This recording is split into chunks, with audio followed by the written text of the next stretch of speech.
तो हाँ भाई, सारा ने प्यार भरी राम राम। उम्मीद करूँ सारा बढ़िया होगा, मस्त होगा, बिंदास होगा। तो राजस्थान पुलिस के भावी जवानों, स्वागत आप सभी का क्लास में। और आज का जो अपना टॉपिक है, आज की जो अपनी क्लास है, वो महिला और बालकों से संबंधित जो सरकार की योजनाएं हैं उसके ऊपर हम चर्चा करेंगे। सबसे पहले तो हम ये देखेंगे कि पिछली बार जो राजस्थान पुलिस का पेपर हुआ था, जो 4 शिफ्ट में पेपर कराया गया था, उसमें कितने क्वेश्चन पूछे गए थे, कौन सी शिफ्ट में योजनाओं के कितने सवाल आए हैं, अधिनियम के कितने सवाल आए हैं, ताकि तुम्हें पता चल जाएगा कि हमें किस प्रकार से तैयारी करनी है। सबसे पहले हम इस बात के ऊपर चर्चा करेंगे।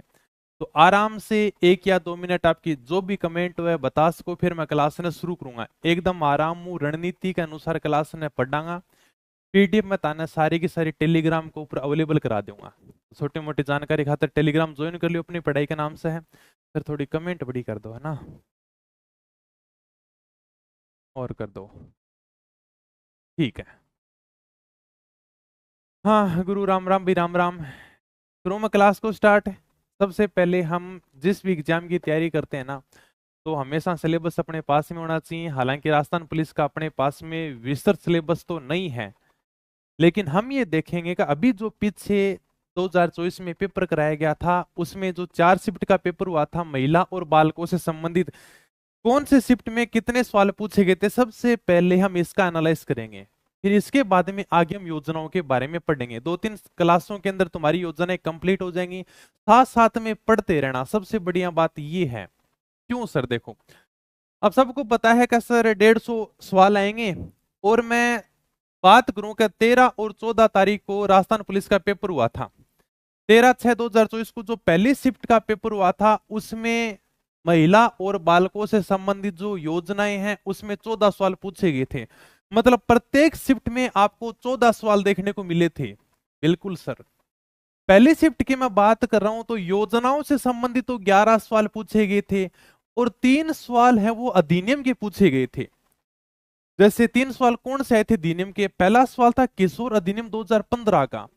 दूसरा था भारतीय दंड संहिता की धारा 376। सीधा सा पूछा था कि भारतीय दंड संहिता की धारा 376 किससे संबंधित है। एक पूछा था पोक्सो एक्ट से संबंधित। ये 3 सवाल यहां से पूछे गए थे, और 11 सवाल है वो योजनाओं से थे। फिर मैं बात कर रहा हूं शाम वाली शिफ्ट की, मतलब सेकंड शिफ्ट की। इसमें अधिनियम के 2 सवाल पूछे गए थे। एक तो विच हटिंग एक्ट का पूछा गया था, मतलब डायन प्रताड़ना अधिनियम 2015 वाला, और एक बाल विवाह निषेध अधिनियम 2007 वाला। ठीक है, 2 सवाल पूछे गए थे। 14 तारीख को जो मॉर्निंग में पहली शिफ्ट हुई थी, उसमें 14 के 14 सवाल है वो योजनाओं से पूछे गए थे, अधिनियम से बिल्कुल भी सवाल नहीं पूछे गए थे। फिर बात करता हूं मैं सेकंड शिफ्ट की। उसके अंदर 12 सवाल योजनाओं से पूछे गए थे, और 2 सवाल है वो अधिनियम के पूछे गए थे। एक तो था घरेलू हिंसा से संबंधित अधिनियम। कभी घरेलू हिंसा होती क्या है, नॉर्मल सा था, कभी देखो महिला के साथ में दुर्व्यवहार किया जाता है, उसका आर्थिक दुरुपयोग होता है, उसका शारीरिक शोषण होता है, वही क्या है सर, घरेलू हिंसा है। और दूसरा सवाल पूछा गया था बाल श्रम अधिनियम के बारे में। ये 2 सवाल अपने को 14 तारीख वाली सेकंड शिफ्ट में देखने को मिले थे। और जो सबसे, मैं अगर कठिन शिफ्ट की बात करूं ना, तो सबसे कठिन शिफ्ट यही थी 14 तारीख वाली, क्योंकि इसमें 1-2 सवाल ऐसे पूछे गए थे जो केवल एग्जामिनर को आते हैं। एक सवाल तो पूछा था कि डूंगरपुर और उदयपुर में आंगनबाड़ी केंद्र कितने हैं। अब ये सवाल कोई पूछने वाला तो है नहीं, किसी को आता भी नहीं है। अगर कोई मेरे से पूछ लेगा बताओ तुम्हारे चूरू में कितने आंगनबाड़ी केंद्र हैं, तो मुझे खुद को नहीं पता। कुल मिलाकर अगर मैं बात करूं तो 4 शिफ्ट के अंदर पेपर हुआ था। प्रत्येक शिफ्ट में 14 सवाल महिला और बालकों से संबंधित योजनाओं के पूछे गए हैं। चारों की अगर मैं मिलाकर बात करूं तो टोटल हो गए 56 सवाल, जिसमें से 7 सवाल अधिनियम के आते हैं। अधिनियम ज्यादा इंपॉर्टेंट नहीं है, फिर भी अगर आप पढ़ना चाहते हो कि सर 7 सवाल तो पूछे गए हैं क्या, तो मैं यानी कि पीछे मैंने महिला और बालकों से संबंधित जो अधिनियम पढ़ाए थे, धाराएं पढ़ाई थी, वो मैं ऐप के ऊपर बिल्कुल फ्री डाल दूंगा। ठीक है, उसके बारे में अपडेट दे दूंगा। बाकी ये जो 56 सवाल पूछे गए हैं, इसमें से 4-5 सवाल को हम ये छोड़ दें, तो सारे के सारे सवाल है वो योजनाओं के हैं। और योजनाओं के अंदर भी अगर मैं बात करूं तो सिर्फ यानी कि 4-5 योजनाओं से सवाल पूछे गए हैं। बाकी न तो कोई मिशन पूछा, न कुछ और पूछा। ये जो मैंने सारी की सारी तैयारी की है ना, आपके लिए की है, ताकि मैं तुम्हें बता सकूं कि पीछे एग्जाम में किस प्रकार के सवाल आए हैं। अब ये जो 56 सवाल पूछे गए हैं इसमें से यानी कि 50 सवाल योजनाओं से आए हैं, और योजनाओं के अंदर भी एग्जामिनर ने केवल 4 या 5 योजनाएं उठाई हैं और इन्हीं से बार बार में सवाल पूछे हैं। जैसे सर कौन सी योजना?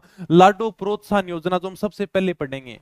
मुख्यमंत्री एकल नारी पेंशन योजना, ये भी हम आज की क्लास में पढ़ेंगे। कालीबाई भील मेघावी छात्रा सकुटी योजना, पता नहीं भाई साहब कितने सवाल पूछे थे पिछली बार। और उड़ान योजना, ठीक है, पालनहार योजना। ये मतलब 4-5 योजनाएं ऐसी हैं जिनसे पिछली बार पूरा का पूरा पेपर बनाया गया था, बाकी कुछ भी नहीं पूछा गया था। हम यानी कि अभियान रटते हैं, मैंने भी पिछली बार सब कुछ कराया था, लेकिन योजनाओं से सवाल आए थे। तो हम सबसे पहले लाडो प्रोत्साहन योजना के बारे में पढ़ेंगे, जो बहुत महत्वपूर्ण है। ठीक है, करूं क्लास को स्टार्ट है? बताओ, इस महीने आ जाएगी मैथ और राजनीति की किताब, ठीक है। चलो सर करो फिर क्लास को स्टार्ट। सबसे पहले हम जिस योजना के बारे में पढ़ेंगे ना, इससे पिछली बार बहुत ज्यादा सवाल पूछे गए थे और अब की बार भी यहां से सवाल आएंगे। योजना का नाम है लाडो प्रोत्साहन योजना। नाम ही पता चल रहा है कि लाडो, लाडो मतलब लड़की, प्रोत्साहन योजना, लड़की के जन्म को प्रोत्साहन देना है।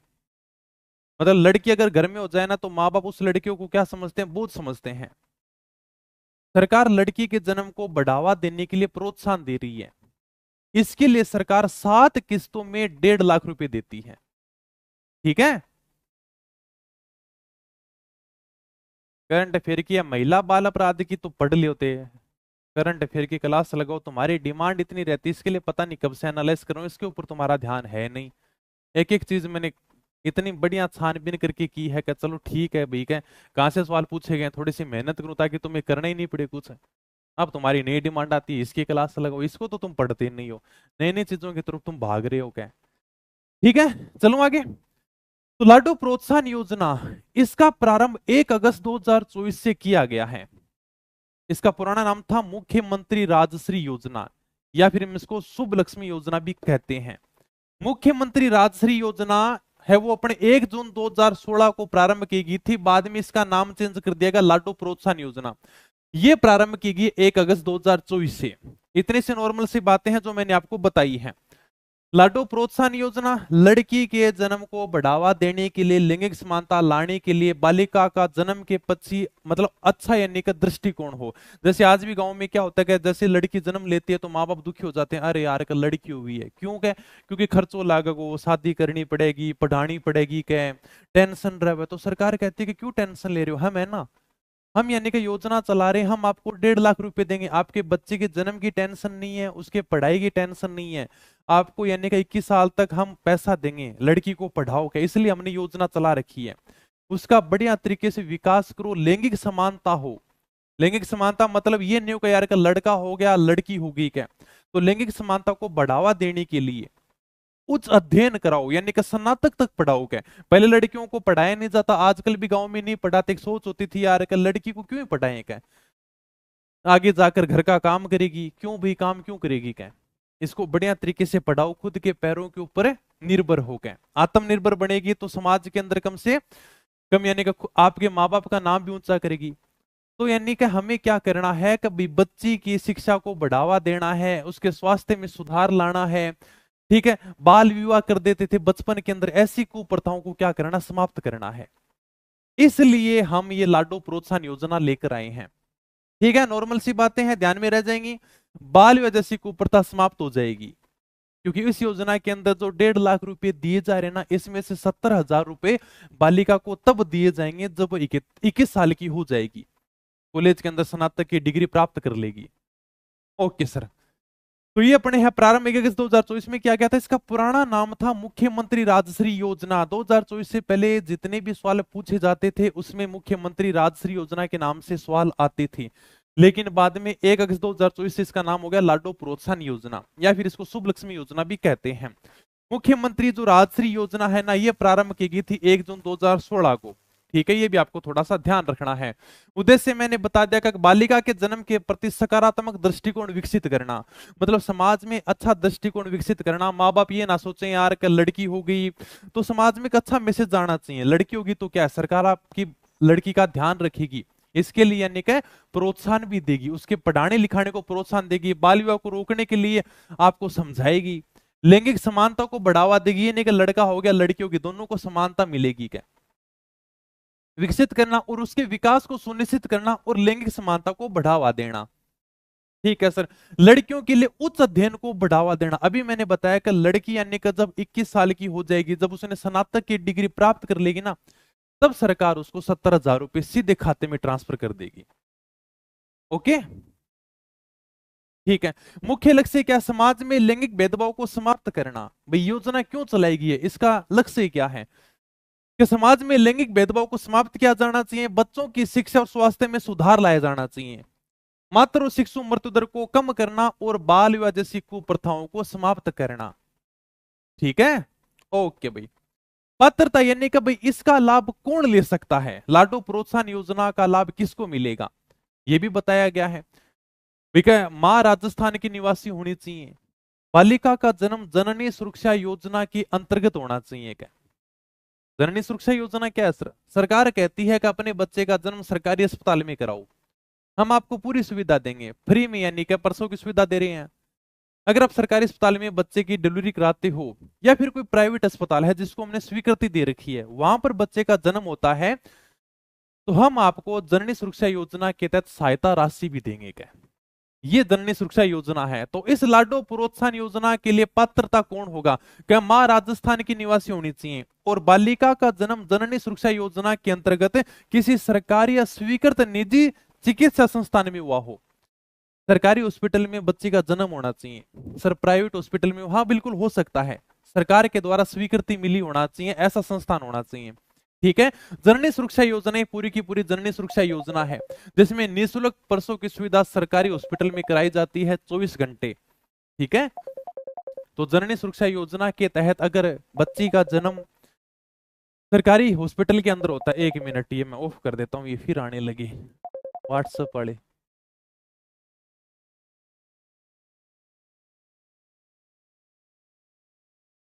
ठीक है,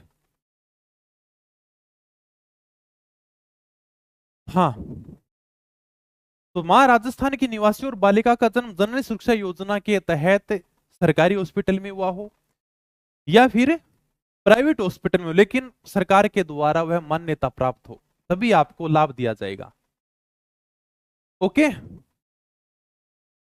हाँ, और यानी का 21 साल तक जब यानी का वह कंप्लीट होगी तब तक सरकार उसको 1.5 लाख रुपए की राशि देगी। हाँ, अब क्या करूं भाई, तुम्हारे कमेंटों का पता नहीं क्या। चलो आगे, ठीक है सर, चलो आगे। लाभ, गरीब गरीब परिवार में जन्म लेने वाली बालिकाओं के पालन पोषण की चिंता माता पिता को नहीं हो, इसके लिए बालिका जन्म से लेकर 21 साल पूरी करने तक राज्य सरकार द्वारा 1.5 लाख रुपए की राशि कुल 7 किस्तों में उपलब्ध कराई जाएगी।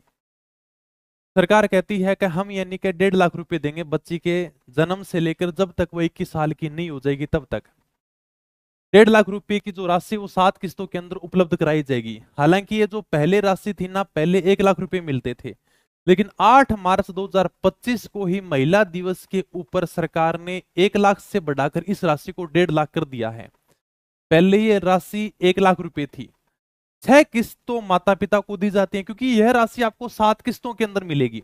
तो जो 6 किस्तों माता पिता को मिलेंगी और 7वीं किस्तें बालिका के बैंक खाते में सीधे भेजी जाएगी। क्या ठीक है, ओके सर।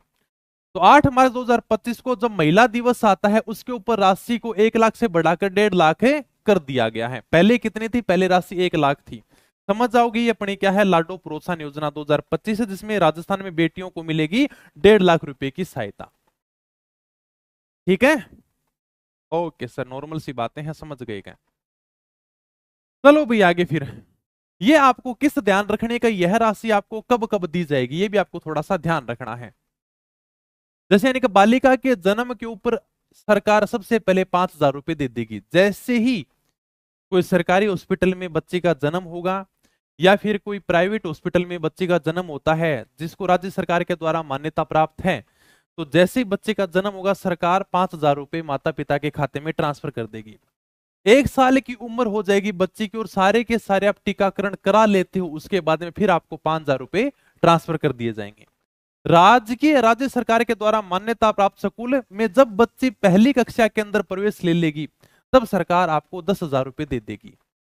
मतलब जैसे यानी का कोई मान लो का सरकारी स्कूल है या राज्य सरकार ने किसी स्कूल को मान्यता दे रखी है, उसमें जब आप लड़की का पहली कक्षा में एडमिशन कराते हो, तब आपको सरकार 10,000 रुपए खाते में ट्रांसफर कर देगी माता पिता के। फिर यानी कि स्कूल में जब छठी कक्षा में प्रवेश लेगी लड़की, तब यानी कि उसको चौथी किस्त के रूप में 15,000 रुपए दे दिए जाते हैं। 10वीं कक्षा में प्रवेश लेगी तब 20,000 रुपए दिए जाते हैं। जब 12वीं कक्षा के अंदर प्रवेश लेगी तब यानी कि सरकार के द्वारा 25,000 रुपए दिए जाते हैं। और जब यानी कि 21 साल की हो जाएगी और उसने स्नातक की डिग्री पूरी कर ली होगी, तब सरकार के द्वारा 70,000 रुपए दिए जाते हैं। ये जो 70,000 रुपए आते हैं ना, ये बालिका के खाते में आएंगे क्योंकि अब वह 21 साल की हो चुकी है। बाकी ऊपर वाली जो 6 किस्त है ना, ये माता पिता के खाते में जाएंगी। इस प्रकार से सरकार के द्वारा टोटल यानी कि 1.5 लाख रुपए दिए जाते हैं। ठीक है, तो बहुत इंपॉर्टेंट इसके बारे में ध्यान रखना। 6 किस्त माता पिता को दी जाती है तथा 7वीं किस्त बालिका के बैंक खाते में सीधे भेजी जाती है। रख लोगे ध्यान में? ठीक है सर। अगली जो योजना उसका नाम है जागृति बैक टू वर्क योजना। जागृति बैक टू वर्क योजना राजस्थान सरकार के द्वारा शुरू की गई है। अब नाम इससे आपको पता चल रहा है कि जागृति बैक टू वर्क मतलब जागृति मतलब जागो भाई, बैक टू वर्क मतलब दोबारा से काम के ऊपर आओ।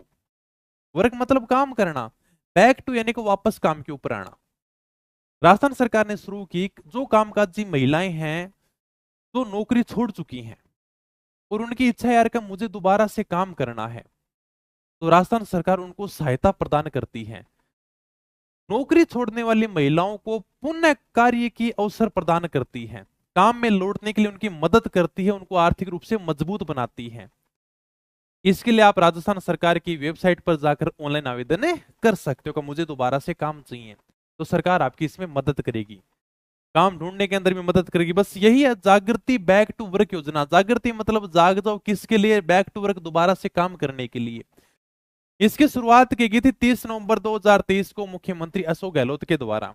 लक्ष्य ये 2024 तक 15,000 महिलाओं को लाभान्वित करना। 15,000 महिलाओं को हम इसके क्या दें? लाभ दें क्या? ठीक है।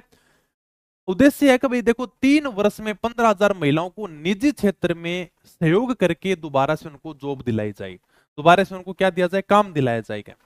उद्देश्य 3 वर्ष में 15,000 महिलाओं को निजी क्षेत्र के सहयोग से फिर से जॉब दिलाना, मतलब दोबारा से इनको क्या दिलाना? महिलाओं को जॉब दिलाना। निजी क्षेत्र में दिला सकते हैं सरकार यानी कि प्राइवेट सेक्टर के अंदर। ठीक है। इसका जो नोडल संस्थान है उसका नाम है महिला अधिकारिता निदेशालय, जो एग्जाम में पूछा भी गया है। ठीक है, महिला अधिकारिता निदेशालय इसका नोडल संस्थान है, इसकी देखरेख में पूरा का पूरा काम होता है। होगी बस कंप्लीट है। चलो आगे। हाँ, मैथ की क्लास आ जाएगी भाई।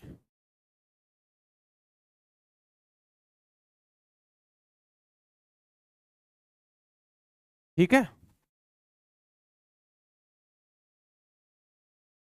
ये गलती लागी तो ना ज्योग्राफी की किताब में मैंने भेज दूं, तुम खुद ही करते रहते हो, खुद मट ऐसा सियाना पड़ेगा, आप ही लाग जाओ, बस गलती है क्या?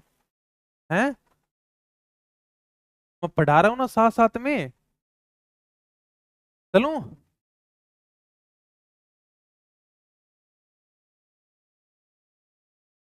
ठीक है।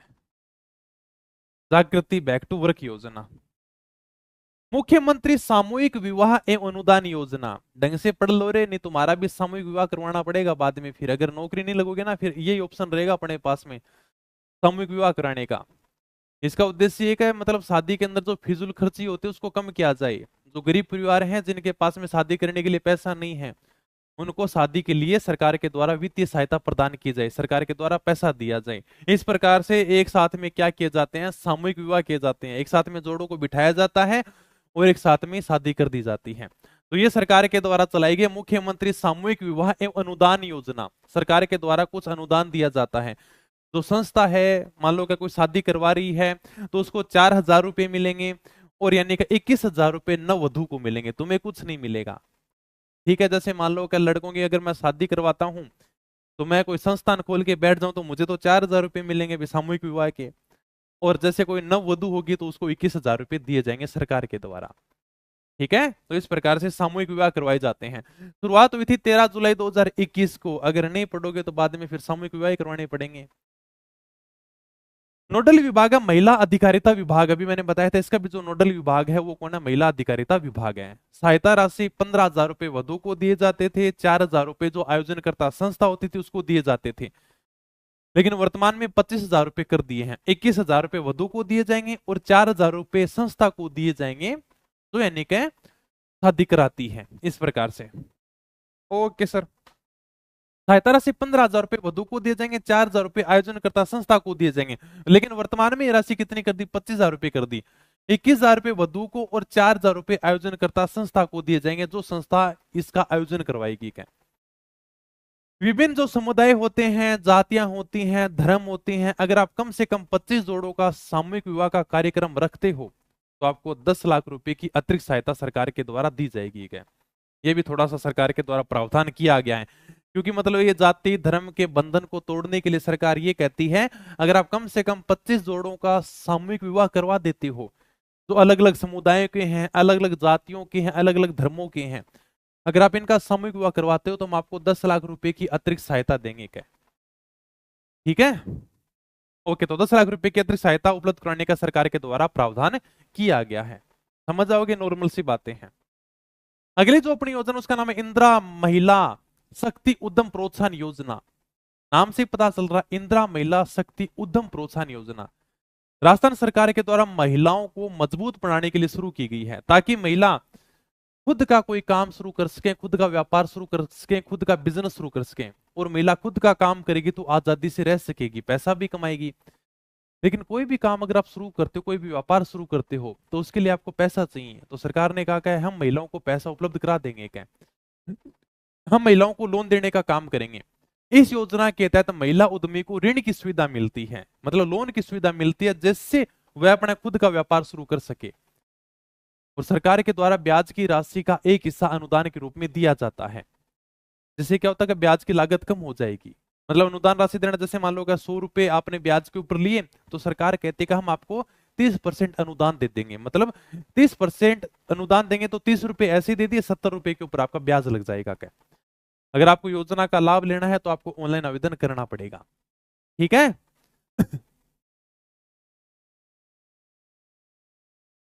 इंदिरा महिला शक्ति उद्यम प्रोत्साहन योजना, इसकी शुरुआत की 18 दिसंबर 2019 से 31 मार्च 2024 तक। उद्देश्य एक बैंकों के माध्यम से विनिर्माण सेवा एवं व्यापार आधारित उद्यम हेतु ऋण की सुविधा उपलब्ध करवाना। नाम से पता चल रहा है बैंकों के माध्यम से विनिर्माण सेवा एवं व्यापार के लिए ऋण की सुविधा उपलब्ध कराना। महिला कहते हैं कि मुझे तो खुद का व्यापार करना है, खुद का कोई काम करना है। अगर आप खुद का काम करना चाहते हो तो आपको पैसे की नीड है, और सरकार कहती है कि पैसा हम देंगे आपको, ऋण के ऊपर क्या, ब्याज के ऊपर हम क्या देंगे, आपको पैसा देंगे।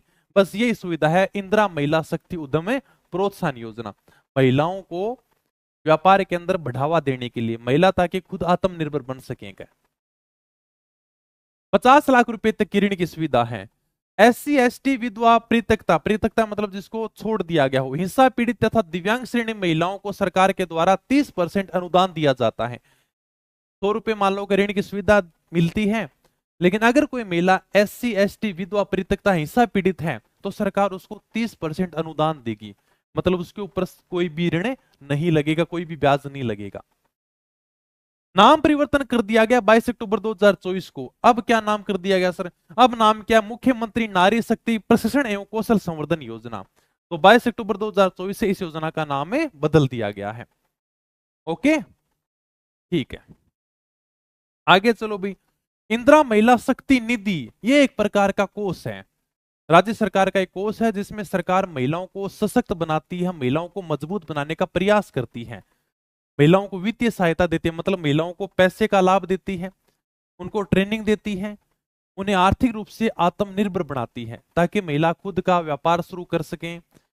अगर कोई भी उनको सुविधा की जरूरत है, अगर कोई भी उनको काम की ट्रेनिंग की जरूरत है तो सरकार के द्वारा दी जाती है। उनको नौकरी के लिए प्रोत्साहन देती है, खुद के रोजगार के अवसर प्रदान करती है, ताकि वे आर्थिक रूप से स्वतंत्र हों। अगर महिला के पास में पैसे आएंगे तो अपने आप ही स्वतंत्र हो जाएगी भाई। तो ये है योजना, ठीक है, इंदिरा महिला शक्ति निधि। इसकी शुरुआत की गई थी 18 दिसंबर 2019 से। 200 करोड़ रुपए सरकार के द्वारा साल में खर्च किए जाते हैं इस कोष से। मतलब 5 वर्ष के लिए कितने हो गए सर? साल में 200 करोड़ करेंगे तो 5 वर्ष में 1000 करोड़ हो गए। तो इतने रुपए का यहाँ पर प्रावधान किया गया है। उद्देश्य वही महिला स्वयं सहायता समूह तथा महिलाओं को आत्मनिर्भर बनाने के लिए। भाई जो महिलाओं के लिए जो समूह काम करते हैं, महिलाओं को इसके द्वारा आत्मनिर्भर बनाया जाएगा। इस कोष के द्वारा 5 प्रकार की योजनाएं शुरू की गई हैं। सबसे पहले इंदिरा महिला शक्ति उद्यम प्रोत्साहन योजना, जो अभी हमने पढ़ी है, उसमें 1 करोड़ रुपए तक का ऋण दिया जाएगा। ये हमने पढ़ लिया अभी, इंदिरा महिला शक्ति उद्यम प्रोत्साहन योजना, 1 करोड़ रुपए तक का ऋण है इसमें, ठीक है। फिर है इंदिरा महिला शक्ति प्रशिक्षण व कुशल संवर्धन योजना। मतलब नाम से ही पता चल रहा है, मतलब कुशल प्रशिक्षण, मतलब यहाँ पर ट्रेनिंग दी जाएगी, महिलाओं को कंप्यूटर सिखाया जाएगा। 75,000 रुपए निःशुल्क कंप्यूटर ट्रेनिंग के लिए दिए जाएंगे। क्या दिसंबर 2024 तक 4142 महिलाएं ट्रेनिंग प्राप्त कर चुकी हैं, ठीक है। ये केवल आपको नाम ध्यान रखने हैं। 22 अक्टूबर 2024 को इस योजना का नाम मुख्यमंत्री नारी शक्ति प्रशिक्षण एवं कौशल संवर्धन योजना कर दिया गया है। योजनाओं के थोड़े से नाम भी चेंज किए गए हैं। इंदिरा महिला शक्ति लेखा प्रशिक्षण योजना, 5000 महिलाओं को लेखांकन की ट्रेनिंग दी जाएगी। 3 नंबर जो योजना है उसका नाम है इंदिरा महिला शक्ति लेखा प्रशिक्षण योजना। योजना महिलाओं को अंग्रेजी बोलने, उनको कंप्यूटर सिखाने की ट्रेनिंग देती है। योजना के तहत 16 से जो 45 वर्ष की महिलाएं होती हैं उनको यहाँ पर ट्रेनिंग देने का काम किया जाता है, ठीक है। तो 5000 महिलाओं को लेखांकन की ट्रेनिंग दी गई है। चौथी योजना इंदिरा महिला शक्ति शिक्षा सेतु योजना। देखो, शिक्षा से वंचित रही 50,000 बालिकाएं और महिलाएं इसका लाभ लेंगी। है क्या सर? अरे तुम कॉपी पेस्ट मत करो रे, मुझे लगता है कि क्लास का कोई इंटरेस्ट ही नहीं है किसी का। ठीक है, चल रही है तो चल रही है, क्लास से संबंधित कोई पूछना नहीं है। बेरू तू एक्ट छोड़ दे, तू अपने ये योजना पढ़ ले, ठीक है ना। मैं सारी शुरुआत में तेने बता दी कि कौन समय की क्यों सुनाओगे। 1-2 क्लासों में हो जाएगा कंप्लीट, और ज्यादा थोड़ी बड़ी है बस। अरे गिनती की योजनाएं है, 1-2 योजनाएं और बताऊंगा, इनको साथ साथ में याद कर लेना। 1-2 दिन बाद फिर क्लास लेके आ जाऊंगा, ठीक है। अगर धीरे धीरे पढ़ते रहोगे तो सारा का सारा कंप्लीट हो जाएगा। पिछली बार 14 क्वेश्चन पूछे गए थे यहाँ से। हाँ, इंदिरा महिला शक्ति शिक्षा सेतु योजना, वो महिलाएं जो किसी कारण से पढ़ाई नहीं कर सकी, 10वीं 12वीं की पढ़ाई उनको निःशुल्क करवाई जा रही है इस योजना के द्वारा। मतलब शिक्षा से वंचित रही हैं। जैसे अपन कितने किस्मत वाले हैं, आजकल की लड़कियां कितनी अच्छी हैं, क्या भाई उनको मतलब शिक्षा का लाभ मिल रहा है, तुम्हें पढ़ाई का मौका मिल रहा है। अपनी माँ और से पूछे ना तो एक बात कहती है कि अगर कोई मानना पढ़ाता हो ना तो मैं भी नौकरी लग जाता है, क्योंकि उस समय उनको पढ़ाई करने का मौका ही नहीं मिला। तो सरकार कहती है कि वो महिला जो किसी कारण से पढ़ाई नहीं कर सकी हैं, उनको हम इंदिरा महिला शिक्षा सेतु योजना के द्वारा दोबारा से पढ़ाएंगे। उन्हें 10वीं और 12वीं की पढ़ाई हो बिल्कुल निःशुल्क कराएंगे, बिल्कुल फ्री कराएंगे। बस ये योजना है इंदिरा महिला शक्ति कौशल सामर्थ्य योजना। मतलब इसमें महिलाओं को मुफ्त में कंप्यूटर का ज्ञान दिया जाता है ताकि वे आत्मनिर्भर हो सके, उनका भविष्य उज्जवल हो सके, और उनको ऐसा काम सिखाया है जाए ताकि वो खुद यानी का अपना भविष्य सुरक्षित कर सकें। तो ये 10,000 महिलाओं को कौशल की क्या दी जाएगी? ट्रेनिंग दी जाएगी। क्या ठीक है? Okay sir. अगली योजना मुख्यमंत्री एकल नारी सम्मान पेंशन योजना। ये कई बार एग्जाम में पूछी गई है। मुख्यमंत्री एकल नारी सम्मान पेंशन योजना, पिछले बार राजस्थान पुलिस में भी यहां से बहुत ज्यादा सवाल आए थे। इसकी शुरुआत की गई थी 1 जून 1974 को। हालांकि ये दोबारा से 2013 के अंदर शुरू की गई थी। इसका जो विभाग है उसका नाम है सामाजिक न्याय एवं अधिकारिता विभाग। मतलब सरकार के द्वारा महिलाओं को पेंशन दी जाती है, इसी का नाम है मुख्यमंत्री एकल नारी सम्मान पेंशन योजना। अगर किसी महिला की 18 वर्ष से उम्र ज्यादा है तो वह इस पेंशन सुविधा का लाभ प्राप्त कर सकती है, लेकिन इसके लिए कुछ शर्तें हैं। 18 वर्ष से अधिक होनी चाहिए, लेकिन अगर वह महिला विधवा है, परित्यक्ता है मतलब उसे छोड़ दिया गया है, तलाकशुदा महिला है, या परिवार की कुल आर्थिक आय 48,000 रुपए से कम है। 48,000 रुपए मतलब वह बीपीएल श्रेणी के अंदर आती है और राजस्थान के अंदर रहती है, उसी को इसका लाभ मिलेगा। यह भी आपको ध्यान रखना, कई बार एग्जाम में पूछा गया है। बीपीएल परिवार में आती है मतलब ऐसा परिवार जिसकी आय 1,80,000 से कम हो उसे हम क्या कहते हैं, बीपीएल परिवार कहते हैं। बीपीएल परिवार में कौन आएगा सर, जिसकी पूरे साल की जो आय है वो 1,80,000 से कम होनी चाहिए राजस्थान के अंदर। बीपीएल का पूरा मतलब ही होता है बिलो पॉवर्टी लाइन, ठीक है, तो उन्हीं को लाभ मिलेगा। तो ये आपको ध्यान रखना है कि सर ये मुख्यमंत्री एकल नारी समान पेंशन योजना, महिलाओं को पेंशन दी जाएगी और इसके लिए भी शर्त है कहने का 18 से 55 साल की कोई महिला है तो उसको कितनी पेंशन मिलेगी, अगर कोई 60 से 75 है तो उसको कितनी पेंशन मिलेगी, सारी की सारी यहाँ पर शर्त दी गई है। तो मुख्यमंत्री एकल नारी समान पेंशन योजना शुरुआत की गई थी 1 जून 1974 को। 2013 के अंदर इसको दोबारा से शुरू किया गया था। इसका विभाग है सामाजिक न्याय एवं अधिकारिता विभाग। पात्रता यानी कि किसको इसका लाभ मिलेगा, 18 वर्ष से अधिक उम्र की महिला होनी चाहिए, वह विधवा हो, परित्यक्ता हो, मतलब या तो उसको छोड़ दिया गया हो, तलाकशुदा हो, तथा परिवार की कुल वार्षिक आय 48,000 रुपए से कम हो, उनको यह लाभ दिया जाएगा। ठीक है, इन शर्तों को अगर आप पूरा करते हो तो आपको मुख्यमंत्री एकल नारी समान पेंशन योजना के तहत लाभ दिया जाएगा। सर सरकार कितना पैसा देगी, अगर आपकी 18 साल से लेकर 55 साल की उम्र है तब आपको सरकार के द्वारा 500 रुपए प्रति माह दिए जाएंगे।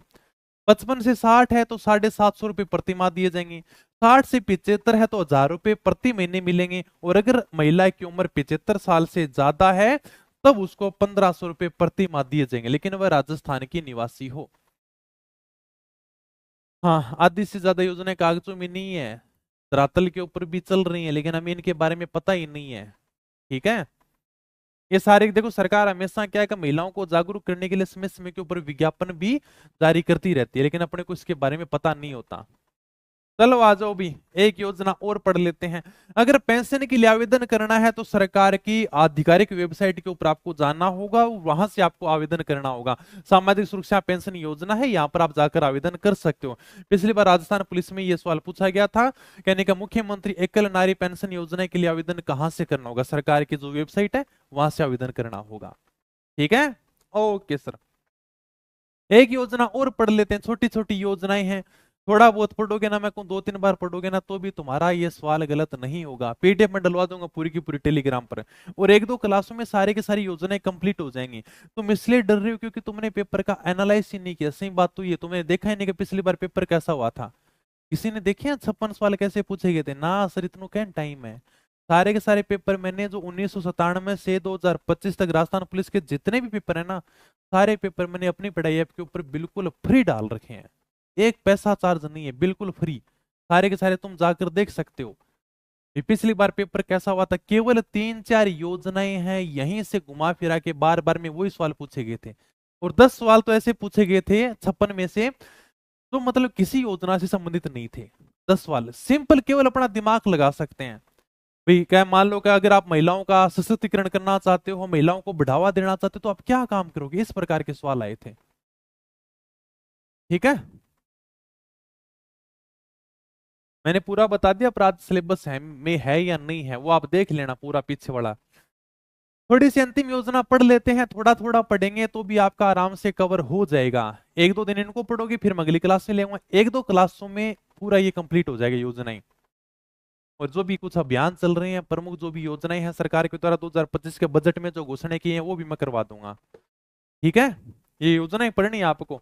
पालनहार योजना, इसकी शुरुआत की गई थी 8 फरवरी 2005 को। इसका जो नोडल विभाग है उसका नाम है सामाजिक न्याय एवं अधिकारिता विभाग। नाम से ही पता चल रहा, देखो पालनहार योजना मतलब इस योजना का लाभ अनाथ बच्चों को मिलेगा जिनके माता पिता की मृत्यु हो गई है या फिर जिनके माता पिता निराश्रित हैं। निराश्रित का मतलब है कि अगर किसी के माता पिता को आजीवन कारावास मिला है, किसी के माता पिता ने अपराध कर दिया और उसके माता पिता को मौत की सजा मिल गई, या फिर एक को आजीवन कारावास मिल गया, कोई जेल के अंदर है, किसी विधवा महिला के बच्चे हैं, पिता नहीं है उनका, या कोई HIV से संक्रमित माता पिता हैं, कोई महिला नाते चली गई उसके बच्चे हैं, इस प्रकार से मतलब कोई तलाकशुदा है उनके बच्चों को लाभ मिलेगा। तो बच्चों के पालन पोषण और उनके शिक्षा का प्रबंध सरकार के द्वारा किया जाता है। मान लो कोई भी बच्चे का जो कोई निकटतम रिश्तेदार है या कोई उसके परिवार का मिलने वाला है, तो सरकार कहती है कि आप यानी कैसे बच्चों को रखो, हम आपको क्या देंगे, आर्थिक सहायता देंगे क्या। ठीक है, अब जैसे मान लो आप बच्चों को आंगनबाड़ी के अंदर भेजोगे तो हम प्रति महीने उस बच्चे के लिए पैसे देंगे। ताकि आपको ये भी नहीं रहेगा यार कि मैं बच्चे को क्यों रखूं, क्या मुझे कोई पैसा थोड़ी मिल रहा है क्या। तो सरकार कहती है ऐसे बच्चे जो यानी कि बिल्कुल अनाथ हो चुके हैं या फिर उनके माता पिता निराश्रित हैं, कोई माता पिता जेल में बैठा है, किसी के मतलब माता पिता मान लो एक की मृत्यु हो चुकी है, कोई विधवा महिला है, तो अपने बच्चे का पालन पोषण कैसे करे। तो सरकार कहती है कोई भी अगर मान लो इनका कोई मिलने वाला है, कोई परिवार का परिचित है, तो वह इन बच्चों को रख सकता है, हमारे द्वारा आर्थिक मदद की जाएगी। बस ये योजना है भाई। तो लाभ, इस योजना का लाभ अनाथ बच्चों जिनके माता पिता की मृत्यु हो गई है या जिनके माता पिता निराश्रित हैं, मतलब आजीवन कारावास मिल गया, मौत की सजा होगी, माता पिता में से किसी एक की मृत्यु होगी, या दूसरा कोई आजीवन कारावास काट रहा हो, जेल के अंदर हो, विधवा के बच्चे हैं, एचआईवी से संक्रमित माता पिता के बच्चे हैं, वो भी तो निराश्रित ही हैं, नाते गई हुई महिला के बच्चे हैं 3 बच्चों तक, ठीक है। जैसे मान लो कोई महिला है वो नाते चली गई है, नाते तो समझो दूसरी जगह चली गई है शादी करके, विशेष योग्यजन और परित्यक्ता मतलब छोड़ दिया गया है, तलाकशुदा है, ऐसे महिलाओं के बच्चों को लाभ मिलेगा। इन बच्चों का पालन पोषण और शिक्षा का प्रबंध उनके निकटतम रिश्तेदार या साथी परिवार के साथ किया जाता है। भी ऐसे बच्चों को रखो, कौन रखेगा, मतलब उनका कोई रिश्तेदार है या कोई भी उनके परिवार में मिलने जुलने वाला है तो वो बच्चों को रख सकता है। और सरकार है वो इस पालनहार योजना के तहत मदद करेगी। सरकार कैसे मदद करेगी, सरकार ये कहते अगर आप अनाथ बच्चों को रखते हो तो अगर कोई बच्चा 0 से 6 साल तक का है और वह आंगनबाड़ी जाता है तो हम ऐसे बच्चों को 1500 रुपए प्रति महीने देंगे। क्या अगर उसकी उम्र 6 से 18 साल है और वह स्कूल में जाता है तो हम उसको 2500 रुपए बच्चे को प्रति महीने देंगे। प्रति महीने दे रहे हैं बच्चे को, मतलब आराम से खर्चा निकल जाएगा बच्चे का। तो अनाथ बच्चों के अलावा अगर अन्य श्रेणी में बच्चा आता है, जैसे निराश्रित बच्चे भी मैंने बताए हैं, तब उनको 0 से 6 साल के बच्चे को 750 रुपए प्रति माह दिए जाएंगे और 6 से 18 वर्ष तक के बच्चों को 1500 रुपए प्रति माह दिए जाएंगे। ठीक है। योजना के पात्र हुए हैं जिस पालनहार परिवार की वार्षिक आय 1,20,000 से ज्यादा नहीं होनी चाहिए। मान लो अगर कोई परिवार बच्चे को रख रहा है, जो बच्चा बिल्कुल अनाथ है, उसके माता पिता नहीं है, लेकिन उस परिवार की जो वार्षिक आय ना पूरे साल की आय है वो भी यानी कि 1,20,000 से कम होगी, तभी यानी कि हम यह लाभ दे पाएंगे। क्या तो एक बच्चे के लिए सरकार यानी कि 2500 रुपए प्रति महीने दे रही है, 1500 रुपए प्रति महीने दे रही है कि वह बच्चा आंगनबाड़ी के अंदर जाना चाहिए, मतलब वह बच्चा शिक्षा से वंचित नहीं होना चाहिए। तो यह जो योजना है वो सरकार के द्वारा हमारे लिए जारी की जाती है, हमें इनके बारे में बिल्कुल भी पता नहीं होता। तो ये जो योजनाएं थी ना, यहाँ से सवाल पिछली बार राजस्थान पुलिस में पूछे गए हैं। मैं बता दूं कि पिछली बार कहाँ से सवाल पूछे गए और कौन कौन सी योजना इंपोर्टेंट है। आपको पालनहार योजना के बारे में बढ़िया तरीके से पढ़ना है, इसका विभाग कौन सा है, किस किस को लाभ मिलेगा, ये कई बार एग्जाम में पूछा गया सवाल है। ठीक है। इसके अलावा मुख्यमंत्री एकल नारी समान पेंशन योजना से पिछली बार बहुत सवाल पूछे गए, प्रत्येक पारी में 2-3 सवाल यहां से पूछे गए हैं। तो यही योजना भी हमारे लिए इंपॉर्टेंट है। हालांकि इस योजना से कोई भी सवाल नहीं पूछा गया था, इंदिरा महिला शक्ति निधि, और मुझे नहीं लगता ये ज्यादा इंपॉर्टेंट है, फिर भी थोड़ा बहुत आपको ये देख लेना है। ठीक है। Okay sir. और लाडो प्रोत्साहन योजना का तो कहना है क्या, सबसे पहले मैंने इसीलिए कराई है लाडो प्रोत्साहन योजना, इंपॉर्टेंट है। मुख्यमंत्री सामूहिक विवाह योजना, यहां से भी एक सवाल पूछा गया था। ठीक है। जागृति बैक टू वर्क योजना के बारे में एक ही सवाल पूछा गया था, इसका नोडल संस्थान पूछा था कि इसका नोडल संस्थान कौन सा है, केवल एक सवाल पूछा गया था। और ये तो भाई साहब इंपॉर्टेंट है, कई बार यहां से सवाल पूछा गया, हर भर्ती में यहां से सवाल बार बार में आते रहते हैं। ओके। तो आज अपनी ये छोटी मोटी योजनाएं है वो मैंने कंप्लीट करा दी हैं, क्योंकि ज्यादा बड़ी है नहीं, अगर साथ साथ में इनको पढ़ोगे ना तो कंप्लीट कर देंगे। इतनी बड़ी योजनाएं भी नहीं, तुम जितना डर रहे हो सर योजनाएं पढ़ाओ योजनाएं पढ़ाओ, क्योंकि तुमने पीछे के पेपर ही नहीं देखे, मैंने सारा पेपर का एनालाइज किया है। ठीक है। क्योंकि अब तुम्हारी योजनाएं आएंगी, तो सरकार के द्वारा जो भी समय समय के ऊपर योजनाएं चलाई जा रही हैं, और ले दे के अगर मैं सही बताऊं ना, पिछली बार 56 सवाल पूछे थे 4 पारियों में, और केवल 3-4 योजनाओं से सवाल आए थे, बाकी 5वीं योजना को टच भी नहीं किया, कोई अभियान को टच नहीं किया, किसी भी आने का केवल 3-4 योजना। तो 2-3 योजना तो ये आ चुके हैं इंपोर्टेंट इंपोर्टेंट, अगली क्लास में 3-4 और आ जाएंगे, फिर मैं वो डाल दूंगा, मतलब कोई सरकार के द्वारा बजट में कौन सी योजनाओं की घोषणा की गई है। हालांकि मैं कराऊंगा सारा कि सरकार के द्वारा कौन से अभियान चलाए जाते हैं, महिला बच्चों के लिए जो अभियान चले गए, सुप्पी तोड़ और शानी बुन, और पिछली बार भी मैंने कराए थे, अब की बार भी करवाने पड़ेंगे, लेकिन वहां से सवाल नहीं आया था। ठीक है। फिर भी हमें पढ़ना पड़ेगा, लेकिन मेरे कहने का मतलब है कि जो शुरुआत में मैं योजना करा रहा हूं ना, इनके ऊपर आपको बढ़िया तरीके से फोकस करना है। थोड़ा थोड़ा पढ़ोगे ना तो भी आराम से कवर कर लोगे। लेकिन इनका रिवीजन बढ़िया करना आप। और बाकी जीके के लिए है ब्रह्मास्त्र आप कवर कर सकते हो, आसपास के बुक स्टोर से मिल जाएंगे छोटी छोटी किताबें 60-60 पेज की, इतना ही तुम्हारे पास में टाइम, इनका बढ़िया तरीके से रिवीजन कर देना। ठीक है, कंप्यूटर की 50 पेज की किताब है, वैसे तो बुक स्टोर पर मिल जाएंगे, फिर भी अगर नहीं मिले तो आप अपनी पढ़ाई publication.com वेबसाइट है, यहाँ से जाकर किताब मंगा सकते हो, कोई भी समस्या है तो आप कॉल कर सकते हो। इतना कम है, अरे भाई डिप्स लगाए कर ज्यादा से ज्यादा। ओके, टेलीकम्युनिकेशन में देखो कुछ नहीं है, क्या रीजनिंग आएगी, कंप्यूटर आएगा, पूरा का पूरा कंप्यूटर पढ़ना पड़ेगा। अब उसके बाद में साइबर के 4 टॉपिक हैं, वो मैं करवा दूंगा, सर से बात होगी, उसकी है वो पीपीटी तैयार कर रहे हैं वो बढ़िया तरीके से, ताकि तुम्हारे साइबर बढ़िया समझ में आए, तो वो करवा देंगे। साइबर में केवल 4 ही एक्स्ट्रा टॉपिक हैं, बाकी तुम्हें पूरा का पूरा कंप्यूटर पढ़ना पड़ेगा, रीजनिंग तुम्हें पूरी की पूरी पढ़नी पड़ेगी, क्योंकि पूरा कंप्यूटर तो सोचो कोई 80 क्वेश्चन ज्यादा नहीं है कंप्यूटर के, पूरा कंप्यूटर उसमें दे रखा है, क्योंकि बढ़िया तरीके से वो पढ़ोगे, रीजनिंग पढ़ोगे, और उसके बाद में 4 टॉपिक एक्स्ट्रा हैं जो टेलीकम्युनिकेशन से संबंधित हैं। ठीक है, तो ये जो मैंने 4-5 योजनाएं कराई हैं बढ़िया तरीके से पढ़ लेना, और बाकी मैंने पूरा तुम्हें एनालाइज कर दिया है, और कर लेंगे 1-2 क्लास में अपन कर लेंगे कवर। बस ये कोशिश करना कि इनको याद कर दो, बढ़िया तरीके से पढ़ दो, और फिर हम ये देखेंगे पिछली बार जो सवाल पूछे गए ना, सारे के सारे सवालों को कवर कर लेंगे हम लास्ट में। 1-2 दिन में फिर क्लास लेके आ जाऊंगा, मैं करवा दूंगा, मैं 2-3 क्लासों में सारा पूरा कंप्लीट हो जाएगा। बड़ी इसलिए नहीं ले रहा हूँ क्लास ताकि यार फिर कंफ्यूज हो जाओगे, 4-5 योजनाएं पढ़ोगे ना तो दिमाग खराब हो जाएगा, सर कौन सी योजना थी, क्योंकि पढ़ना जरूरी है, कराना कोई बड़ी बात नहीं है, हो जाएंगी चीजें, लेकिन इनको याद करो। मैं तो क्या पीपीटी लेके चाहिए आज ही पूरी योजनाएं करवा देता, लेकिन चलो ठीक है 2-3 दिन तक याद करोगे, हाँ सर याद होगी, अब अगली योजनाएं लेकर आ जाओगे। ओके, तो मिलेंगे फिर नई वीडियो में, तब तक धन्यवाद, थैंक यू, जय हिंद, जय भारत।